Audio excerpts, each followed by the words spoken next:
अभी हम चलते हैं नेगेटिव आर्टिकल्स की तरफ। तो नेगेटिव आर्टिकल्स पहले तो आपको याद होने चाहिए कि मास्कुलिन के लिए क्या होता है, फेमिनिन नॉइट्रुम के लिए क्या होता है, प्लूरल के लिए क्या होता है। Okay, so let's start. दास इस्ट काइन कुली, कुली का जेंडर मैस्कुलिन होता है, नेगेटिव आर्टिकल में मैस्कुलिन काइन होता है, सो इसीलिए यहाँ पे काइन लगाएं। दास इस्ट काइन कुली, दास इस्ट काइन ताश, दास इस्ट काइन ताश फेमिनिन होता है, नेगेटिव आर्टिकल फिर काइन लगता है। दास इस्ट काइन बुक, दास इस्ट काइन बुक, नॉइट्रुम नेगेटिव आर्टिकल में वो काइन हो जाता है, दास इस्ट काइन बुक। फिर दास जिन काइन ब्यूश, दास जिन काइन ताशन, दास जिन काइन कुलीज, काइन लगता है पर यहाँ पे मैंने एक साथ ही लिख दिया है। दास जिन, अब चाहो तो सेपरेटली भी लिख सकते हैं, ऐसा कुछ नहीं है। दास जिन काइन ब्यूश, दास जिन काइन ताशन, दास जिन काइन कुलीज। तो these are not books, these are not bags, these are not pens, ऐसे इसका मतलब। और इसका मतलब है this is not pen, this is not bag, this is not book, इसका मतलब ये है। अभी आई होप आपको नेगेटिव आर्टिकल्स समझ में आए होंगे।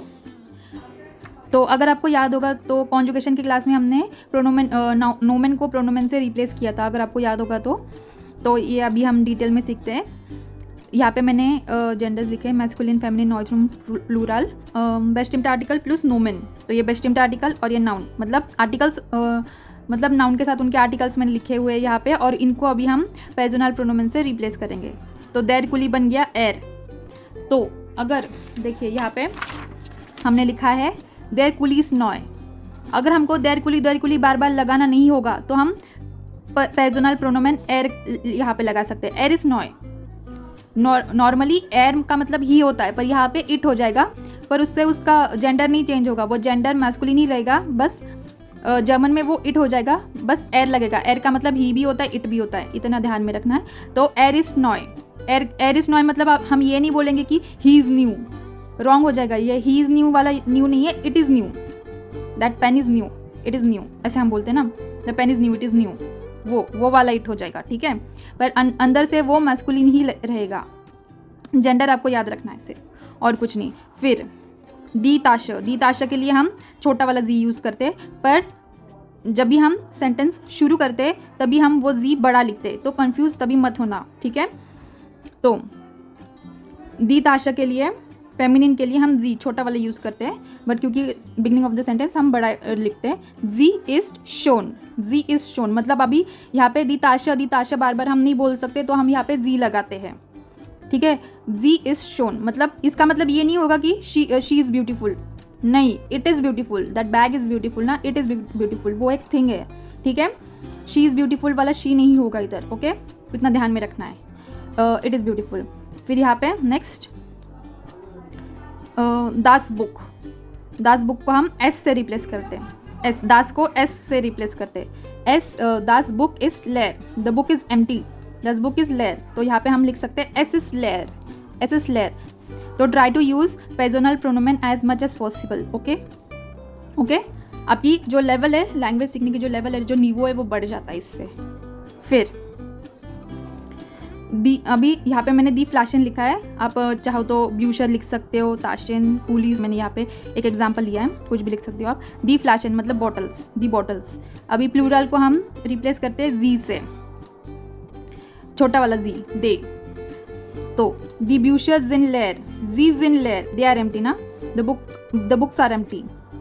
Oder die Flaschen sind leer, the bottles are empty, sie sind leer. Die Taschen sind schon, sie sind schon, they are beautiful. Die Kulis sind neu, the pens are new, the Kulis sind neu, sie sind neu. Okay? Plural के लिए सिर्फ एक ही है जी, ठीक है। ज़्यादा कुछ मतलब इतना मतलब हार्ड नहीं है आई गेस। यहाँ पे देखिए मैंने लिख के रखा है देयर गार्डन, गार्डन का आर्टिकल देयर, तो Das is their garden, this is the garden, इसका मतलब ये, या तो फिर आप ये भी लिख सकते हो Das ist ein Garten, Das ist ein Garden, this is a garden, ठीक है। This is the पर मतलब चेंज हो जाएगा, This is the garden, this is a garden. Their garden is there shown, their garden is there shown. अभी आप यहाँ पे ये नहीं लिखते ein Garden is there shown, a garden is very beautiful, ऐसे नहीं लिख सकते हम लिखते हैं, हम इंग्लिश में भी बोलते हैं the garden is very beautiful ना, a garden is very beautiful हम ये नहीं लिखते, it is grammatically also incorrect. देयर गार्डन इज़ देयर शोन मतलब द गार्डन इज़ ब्यूटीफुल, ठीक है। अभी या तो हम ये लिख सकते हैं, देखिए हम ऐसे सेंटेंस शुरू कर सकते हैं, Das ist ein Garten, एयर इज देयर शोन। अभी एयर यहाँ पे क्या डिनोट कर रहा है, गार्डन को, right. Das ist ein Garten, एयर इज देयर शोन, हम ऐसे लिख सकते हैं अभी, ठीक है। तो एयर इज देयर शोन, अभी आपको पता होना चाहिए कि अगर सेंटेंस में, अगर कॉन्टेक्स्ट में अभी आपको पता होना चाहिए कि किस बारे में बात हो रही है, मतलब समझ में अभी आपको आना चाहिए। तो यहाँ पे मैंने नेगेटिव आर्टिकल के साथ भी सेंटेंस फॉर्म किए हैं। 9 Das ist kein Garten, no it's not garden. Das ist ein Haus, this is a house.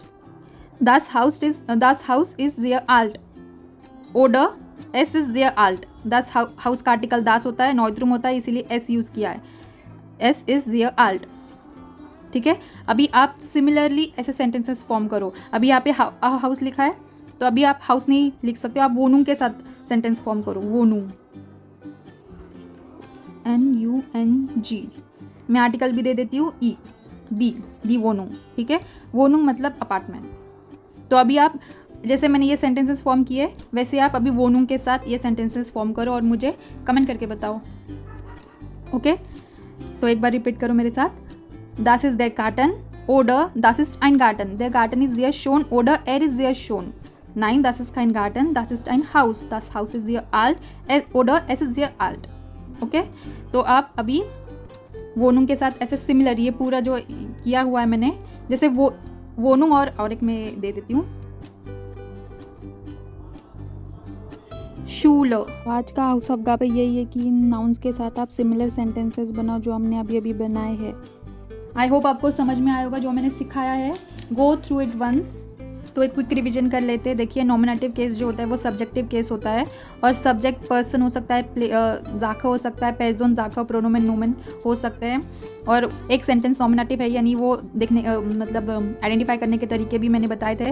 Where and वास, अगर वो सेंटेंस आंसर कर रहा है तो इसका मतलब वो नॉमिनेटिव है। zum Beispiel er ist ein Lehrer, wer ist ein Lehrer, er ist ein Lehrer। यहाँ पे आंसर हो रहा है, वेर का आंसर हमें मिल रहा है। जो सेकेंड थिंग है, जो नॉमिनेटिव वर्बन होते हैं वो हमेशा नॉमिनेटिव केस ही लेते हैं। वर्ब्स है जाइन, हाइजन, ब्लाइबन, वेडन, ये जो वर्ब्स है वो नॉमिनेटिव केस लेते हैं। तो और तीसरा जो तरीका है, जैसे एक सेंटेंस में अगर एक ही चीज़ के बारे में बात हो रही है, ऑब्वियसली वो प्लूरल भी हो सकता है। जैसे यहाँ पे मैंने लिखा है वियर्स इन म्यूटा, मतलब वी आर टायर्ड, तो यहाँ पे वियर जो है वो प्लूरल है, तो इससे भी हम पता लगा सकते हैं कि ये पूरा जो सेंटेंस में वियर के बारे में बात हो रही है।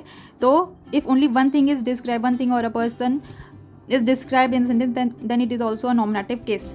और नॉमिनेटिव के आर्टिकल्स क्या होते हैं, देर, बेस्टिम्टर, देर, दी, दास, दी, उन बेस्टिम्टर, आइन, आइना, आइन, नेगेटिव काइन, काइना, काइन, काइना। तो हमने देखा कि दास के जो है वो उसके 3 मीनिंग होते हैं। दास बुक इज़ नॉय, अगर दास के बाद अगर नाउन लगा तो उसका मतलब द होता है, the book is new, oh sorry, the book is लेयर, यहाँ पे न्यू नहीं है, लेयर है, लेयर का मतलब एम्प्टी। नेक्स्ट, अगर दास के आगे अगर वर्ब लगा ईस्ट या फिर जिन, तो उसका ईस्ट, अगर दास ईस्ट लगा तो दिस इज, दास जिन लगा मतलब दीज आर। फिर हमने देखा कि हम जो ये नाउन्स है उसको प्रोनोमेन से रिप्लेस कर सकते हैं।